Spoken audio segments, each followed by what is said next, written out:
Hi, everybody. This is Debbie. I'm here today to talk to you guys a little bit about sponsoring and growing your team. This is a constant question that I get, and I wish I had a perfect answer. I wish I had a magic answer that say, do this, say this, and you'll get every person out there to come sell Color Street. But I don't. So I'm going to give you all sorts of thoughts and ideas. But I can tell you one thing, that there really is one key element about sponsoring, and that is talking to people. You have to get out and talk to people, right? Statistically, 1 in 10 people will say yes.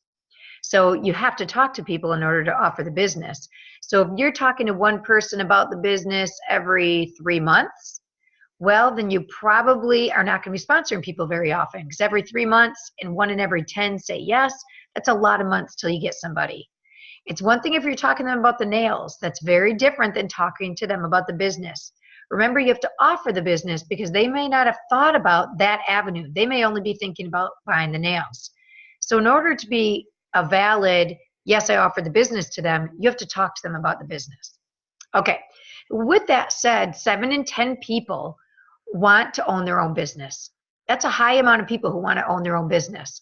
And 41% of people want a job where they can work close to their home. Well, guess what? We offer both. They can work from home and then go do nail bars that are close to home, and we own our own businesses. So we can offer both people who fit in those categories a really good thing. So keep that in mind when you're offering the business to people.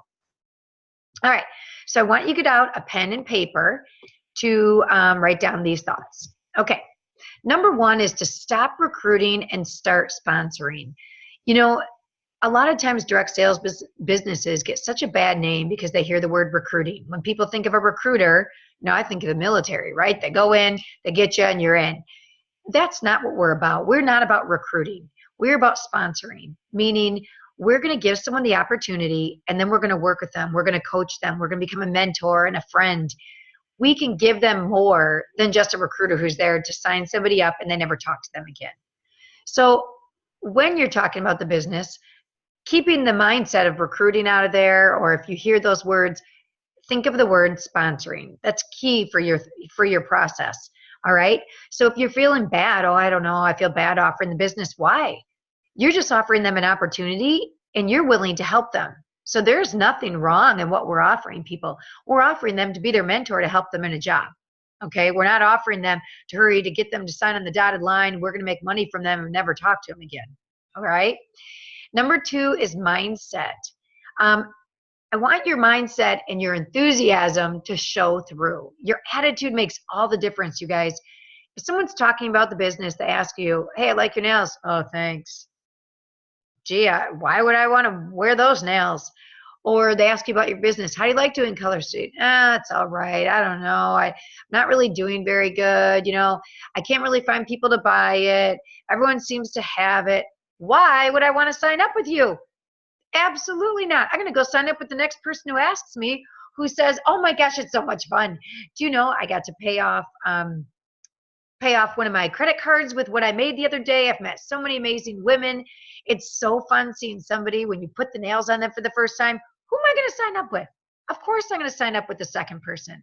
So think about your enthusiasm and your excitement. What you say, they are listening to. Okay, so be excited. Number 3 is setting goals. Always important, right? Set goals of how many people you want to talk to each day, each week, each month. How many people do you want to sign up? Because remember, if you look at the statistic, 1 in 10 sign up. If you talk to one person a week, you need about 10 weeks before maybe someone's going to say yes. If you talk to 10 people a day, your odds are going to go up a little bit, quite a bit, I should say. So think about that. Set your goal. If you want to sponsor 3 people this month, well, you probably need to talk to at least 30. You could get lucky by all means. Sometimes I've gotten lucky and it's not 1 in 10, but you could get lucky. But on the average, if you want to sign up 3 people, you need to talk to 30. Number 4, I want you to make sure you have some type of an opportunity pack, whether it's paper, if you're a paper person, or whether it's, on a Shuffle or LFI card, or you're sending something digitally. Make sure you have something. So if someone asks you about the business, you can send it to them. You'd probably have the comp plan in there, the hostess plan, Maybe we have a sheet called 20 Reasons Why. It kind of lists some benefits of Color Street. Maybe Jumpstart. Any other information you find pertinent, maybe pictures of the nails. So, you know, some people I know have all that listed in files on their shuffle card, which is a digital card. Other people have a packet, which you should always back up. Even if you're doing shuffle, you should probably still back up packets too, which go along with number 5, which is be prepared. So it's one thing to make these packets, but if they're sitting at home in your drawer, they're not doing you any good. You need to bring these packets with you to events, have one in your car. You never know when someone's going to ask, and then boom, you hand it to them, okay? And they can look over the information. You don't want to give them too much. If you give them too much at once, like if I printed out our whole stylist agreement, well, I've lost them on that. So I'm going to print out the simplified comp plan, okay? That's what they want to know. They want to know how much money they're going to make. All the details of the stylist agreement can come later. But give them the basic bones of what they need to do. If they're going to have if they're going to hold nail bars, what would their hostesses get? If they can earn Jumpstart, so give them basics. Okay, number 6 is know your catalog and your pricing. We sell one product, you guys. So I don't care if you've been in a couple days, start to get to know the names of your nails, the prices of your nails, where things are, how they're organized in your catalog. We don't have a lot of things that we have to tell people about. So if someone's asking about the business, you want to feel knowledgeable. So at least know about the product that we sell. Know that it's 100% nail polish. Be practicing putting those twosies on people. All right. So get familiar with it. How much is shipping? Where are they made? Those basic things. It's pretty important to know those, pretty quick after starting the business. By all means, I don't expect or want you to know everything right away. I'm still learning things. Of course, we continually change things up, so there's new things to learn. But if someone's inquiring about the business, you at least want to know about your product to be able to share the product. You may not have answers on the comp plan yet, or structure of how you build a team, and that's okay. But know your catalog and the pricing. Number 7 is listening for cues. Whether you're at a party, an event, even Facebook parties, you might be able to catch, not as much, but some interaction going on in there. Verbal cues that give you the opportunity to introduce your business to somebody. So for example, you hear somebody at a party saying, oh my gosh, I want everything in the catalog. I wish I could get it. Ooh, well, if you want everything in the catalog, have you thought about signing up to do this? Oh my gosh, there's ways we can earn free nails, as our own hostess. There's ways we can earn free product credit. We get our 25 up to 35% discount. It'd be a pretty amazing way for you to get all those nails that you want at a cheaper or free price. Maybe it's somebody you hear say something about, oh my gosh, my hot water heater just broke. I don't know what I'm going to do to afford to get I can't afford a new one. Well, that's the perfect person then to say, gosh, have you ever thought about doing what I'm doing? Do you know, since I've been doing Color Street, I've been able to cover random expenses that have come up like that. I had to take my dog to the vet and it cost several $100s. I could do it with my Color Street money without it putting our family behind financially at all. Listen for that. Maybe it's a person who says something about, oh my gosh, this is so much fun. I haven't been out in so long. I miss seeing my friends. I think we all fall in that category right now. We're all so overscheduled. It's hard to plan nights out. It's one thing to easily put off. So that's the person you say to, I used to be that way too, and I wasn't seeing any of my friends. And the one nice thing Color Street has done for me is I put in my calendar nights like this where I get out among ladies, or I go to our meetings, which now those women have become my friends. So I really find Color Street has done wonders for me getting back out of the house and feeling good about doing what I'm doing. All right, number 8 is inviting your hostesses to join. You guys, hostesses are key. Hostesses are your salespeople. Every Facebook party, every live party, your hostesses have been the one to sell the product. You come in and you do the work of showing them the stuff and presenting, but they've done the legwork of getting people there. People came because they like the hostess. They're probably not coming because they heard something about you that you're super great, right? They're coming because they want to support the hostess. The hostess has told them about the nails. She, already likes them, or she wouldn't be having the party. She's probably been wearing them. She's the perfect person to now sell it because she already has bought into what great things Color Street has and does. So make sure you offer her the business. If you don't offer, she might not come to you and say, hey, I want to do this, because she may not have thought about it. Again, people don't think about it. They don't even put themselves in your spot sometimes unless you bring it up. It reminds me of when I was going to college. I was graduating high school. I didn't know what I wanted to do. And I remember my friend's dad said to me in their, I think it was prom night maybe, in their family room, what are you thinking of doing? I said, I have no idea. I have no idea what I want to do. And he said, why don't you do something with kids? You love being around little kids and you're so good with them. I don't know what I would have picked if it wasn't for him. I went into teaching. The light bulb went on. I'd babysat my whole life, but it had never dawned on me to be a teacher. So this could be the same exact thing. If it wasn't for that one person asking me, why don't I do this? I may have never done it. So be that person to offer it.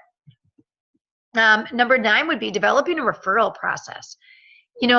Let's say you talk to someone, you bring up the business, and they're a hard no. They're, nope, I have no desire. I'm so busy. I already work 3 jobs. They give you all the reasons they can't. Fine. You know what you say back? You say, oh my gosh, I totally understand. I would never want to talk you into doing something you don't want to do, because then you wouldn't get the enjoyment out of it that I get. But if you have anybody that you think would love to do this, they're trying to look for extra money or get out, or they're looking for something new, I would love to talk to them. Remember, you're offering them an opportunity. And once you get that in your head that you're offering them what could be a dream for them, then why wouldn't you? Why wouldn't your friend want to offer it to friends too? So definitely start asking for those referrals. And if you want, you can offer them, hey, if your friend signs up, I'll be glad to give you a free set of nails or 2. Give them a payoff for referring you to their friend. Because guess what? The friend they may think about, if they don't tell them about it, someone else could get to get to that friend and sign them up. Okay? So be the person to get to that friend. All right. Number 10 is practice your sponsoring conversations. It's not a bad idea to just write down what some of these conversations would look like. How would you offer it to them? Kind of the conversations I just went through about a night out, or people typically want something new because they're looking for something new, a change in their life. They want to make more money. They want to get out there among other women. So kind of have these conversation starters. What would you say to somebody if they said this? We have different sheets on our Trello board of handling objections. So those are great ones if they tell you no, but how have you even gotten to that point? What have you said to bring it up? What have you said to the person who you overhear saying, gosh, I'm not real thrilled in my job right now. I wish I'm so looking for something new. That's a perfect person to then say, I heard you talking to Jenny about wanting something new. Have you thought about doing what I do? Have you thought about giving Color Street a try? So write down some of these different things. Think about some of your experiences of what people have said and how you've cued in on their conversations. And start with those, write them down, and what would you say back? Role play it with somebody. I've role played with my son before. I role play out loud. The more you practice what you say, the more comfortable you feel saying it. And I know I've said this 100 times, but I truly believe we have an amazing, amazing product and amazing job opportunity. So I love offering this to people. Make sure you're believing that too. Number 11 is using I statements. When you're talking to these people, this kind of has a twofold here. I don't want you, you should do this because you. Why are you doing it?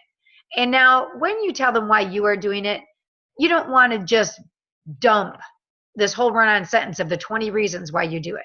Just give them a little bit. Maybe it's going to be you heard someone saying they need a second job, or gosh, they wish their job was more flexible. That's when you might jump in and say, oh my gosh, Color Street has offered me so much flexibility. I totally work around my schedule. I get to go to the gym every day. I'm home for my kids after school. I don't miss anything of their school functions because every nail bar I schedule is around my schedule, and every call I schedule is around my schedule. So it's really been flexible for me. And that's even a lot to say right there. You don't even have to give that much detail. But use I phrases, I, me, a couple things of what it's done for you. Then you're going to want to switch your tone over to open-ended questions, putting it on them. You don't want to just blah, blah, blah, blah, blah, blah. This is what it's done for me over and over and over. Now you want to see what it could do for you. So tell me, what do you think Color Street could do for you? Or it's going to be, have you ever thought of doing something like this? What do you see? What would you see Color Street looking like for you? How do you think Color Street could fit into your schedule? You know, some things like that of maybe you overheard them talking about money. Tell me, what could you see $100 extra a day, a month, a week doing for your family? So use some eyes, but then switch it to what it can do for them. Number 12 is believing in yourself. We're all going to have good days and we're all going to have bad days. We're all going to go to a nail bar every time. There's no perfect nail bar. There's no perfect conversation. There's no perfect anything, right? Every time you end, you think, I should have done this. I should have said that. Why didn't I do this? But guess what? Don't dwell on it, okay? You live and you learn and you figure out, oh, well, you know what? Next time I think I'm going to do it this way, and move on. Because that's the thing about our business is we're always learning, and every event's going to be different. What worked at one event may absolutely backfire at the next event, because every group we're in front of is different. Every vending event, the people you're going to see or your setup or Facebook nail bars, the interaction from people, they all are different and unpredictable. That's one of the things about our jobs. It's unpredictable in the sense of we're dealing with people. So every day is a new day. So believe in yourself, and you know you're good at what you do. You know you offer a good product. Be brave. You know, get out there. Just getting out there and talking to people is an amazing feat right there. So believe in yourself when you're talking to these people.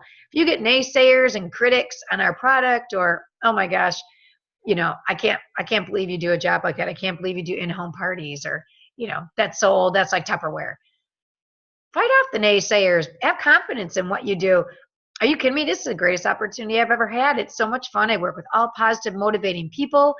I've met so many friends, and you know, whatever it is about it that you like, remember those things so you can believe in who you are, and you can justify, and not even justify, but you can find a foundation and a confidence in what you're doing. Okay, so number 13 is get outside of your own network. All right, you guys, that's the key here. The key here is you have to run your own business. I don't care if you are a national executive. National executives need to run their own business. We all need to be running our own business for this reason. We start with our frank list. We start with our network, the people we know, right? Our friends, relatives, acquaintances, neighbors, people because of kids. We start with them, but from them, we hope to get to their friends, networks, acquaintances, neighbors, people they know because of kids, to get to there, to there, to there. Eventually, you're going to start sponsoring people in all different areas of your own network. So it's real important to get into these other networks so you can always be meeting new people. So you're always looking for your newest hostess and your newest stylist. All right, don't stick within your own network. You'll run out of those people. They're only going to buy so often. You have to expand. Number 14 is getting online. It's the coolest thing now. Years ago, I sold Jockey years ago, 15 years ago now, 14 years ago. Didn't do stuff online at all. It was basically a person-to-person business. Well, now we have this whole extra avenue of being able to do a nail bar for somebody in Ohio, and we live in Florida, that we couldn't do before. So it really offers us a whole new world. You have a friend in New York. You can call them and teach them about the business, because they can hop on our training calls. And they can be a part of our team, even not in Michigan, because we offer, other than our one in-person meeting a month, everything else they can get online, just like you guys. So really, social media has just entered a whole new exciting world for us. So make sure you're growing your presence there through Facebook or Instagram. And when you're doing that, we have whole separate training, so I don't want to go in a whole bunch of detail. But, you know, promote yourself in a good way. Whoever you are, if you're funny, if you're serious, if you're passionate, you know, whatever it is, but promote yourself so people want to follow you. Your tribe, your vibe attracts your tribe. If you're an Eeyore and you're out there negative, guess who you're going to attract? Negative people. You're going to attract the people. If you want to get on Facebook and complain, you're going to attract the people who want to go and complain too, and they're going to get on your page. Well, those are not the people you want to sponsor, because then you're going to have a team of complaining people. You want to attract the people that see the big picture, that see what we can do here, that see our opportunity. You want to attract the customers that love our nails, that love putting them on. They love the simplifying their life, the inexpensive product, the not having to go to the salon. That's who we want to attract. So make sure you're putting out the best side of you on social media to attract to your business. Number 15 is wearing your product well. That's a gimme, right? I mean, we have the easiest product to represent. You guys should all have your nails. Not all the, I know sometimes I take like a day break in between my nails just because, but for the most part, we are always wearing our product. That right there makes it one of the easiest selling points for somebody considering our business. You know, at the same time I was offered to do this, I was also offered to do a different business, which was hair product. It was direct sales. And I went back and forth and I weighed the pros and the cons. And I'm thinking, okay, $11 to $14, I'm going to make this much per strip. $40 conditioner, I can make a heck of a lot more per sale. But when it came down to it, when the ultimate choice came down for me, I thought, who is going to walk up to me and say, oh my gosh, what conditioner do you use? I'm pretty sure nobody. Somebody might ask how I curl my hair, where I get it colored, how I get it cut, but I'm going to highly doubt they're going to ask me what conditioner I use. So every conversation I would need to make would be me bringing it up. With Color Street, all we have to do is wear it, and people ask us about our nails all the time. You know, you pay with your credit card, dangle it in front of them. You know, we all have our tactics. So, you know, I can't tell you enough to wear your nails because you are a walking billboard for what we have to sell. Number 16 is planting seeds and developing a follow-up. You know, you'll hear us refer to planting seeds all the time. When let's say you're closing out with somebody at a nail bar and you bring up the business with them, oh, no, it's the holidays, I can't think of anything new. But you put that in their head. When that dad said to me about being a teacher, I didn't sign on the dotted line to go be a teacher. I actually first thought about nursing, then psychology, and then I ended up with teaching when all was said and done, when I realized I don't like blood and a whole bunch of other things. But he planted the seed that ultimately came to fruition. So plant the seed. If you don't plant the seed and offer it to them, they may not say yes right then, but it doesn't mean they won't say yes later. Okay? So plant the seed, and then the key is the follow-up. Holy cow. I mean, that, I can't tell you that enough. You know, we have the expression of 2-2-2, follow up in 2 days, 2 weeks, 2 months. If you don't follow up, someone else will. And we all are very busy, and most people procrastinate or put off anything that has to do with a phone call. They're not going to call you and say, hey, I'd love to get more nails. They may be thinking it and thinking it and thinking it. So when you call to follow up with them, oh my gosh, I've been thinking about this. I've needed new nails. Great. Send them your link. Just like that. I just called to follow up. I know you mentioned that, you had that new hot water heater you had to pay for. I keep bringing that up because that is what my Color Street money went for last month, I think. So, I remember you talking about that new hot water heater and you were trying to earn extra money. I wonder if you've given any more consideration about Color Street. She probably wasn't going to call you, but you calling her or him might put it back in the forefront of their mind. So follow up is key. I always think calls, maybe you're going to text the first thank you right after you see them, but then follow up with a phone call. Number 17 is personalize your message. If you are doing some form of text or messenger or something, please don't send some generic thing to 200 people saying, do you want to join my team? Now, it's different if you're sending out like an email to your customers, and you're telling them about what's going on, and then you throw a thing in there about join my team, I'd love to talk to you about it. That's one thing. But if you have specifically talked with a person, do not follow up with a generic one. That's when you want to pull out something you remember. Maybe Jenny was talking, you met Jenny at Walmart at the checkout line, and she was telling you she was really strapped for cash at Christmas. So maybe you're going to say, oh my gosh, I hope that you, after meeting you at Walmart and thinking about, how you were trying to pay off your Christmas bills, I just wanted to reach back out to you. If you personalize it like that, they're going to love it, and they're going to have a better response rate to you because you made it personal. So anytime you're at an event, any notes you can write down at checkout when you're meeting with these people or a vending event, any notes on a lead slip, just a little tidbit, something that they've told you that you could remember, that personalizes the follow-up with them. Number 18 is promoting your upline and their team resources. You guys, we have so much to offer between Color Street and our team. Okay. So when you're talking to someone, maybe they're going to give you the, no way, I can't do that. I wouldn't even know how. I don't know what to do. That's when you say, you know what? and maybe if you felt this way, otherwise don't lie, but I felt the exact same way. I've never done direct sales before, but our team in Color Street is so awesome. They have so many training videos, and we have a YouTube channel, and we get on weekly calls, and they're more than willing to my uplines are always willing to schedule calls. There's so much help out for you. You will never be alone in this. You'll get more help than you need, really, but you'll never not get enough help. So just know that if Color Street is something you're thinking about, you won't sign on the dotted line and get dropped on our team. So promote that. Now the last two, if you're brand spanking new, these are a little bit, with a little bit more experience, but I still want you to write them down. So the next one would be acting like a leader. Whether you have one person you've signed up, 3 people you've signed up, act like a leader with them. Take charge. Hey, let's get on a phone call. Put them in a messenger group. Hey, you guys, did you see on Beautifully Polished this, and this is going on? Hey, did you guys see there's a team call coming up? The more of a habit you get in that now and share it with your team members, then as your team maybe is 3 and then maybe it's 100, you've already trained yourself with those habits.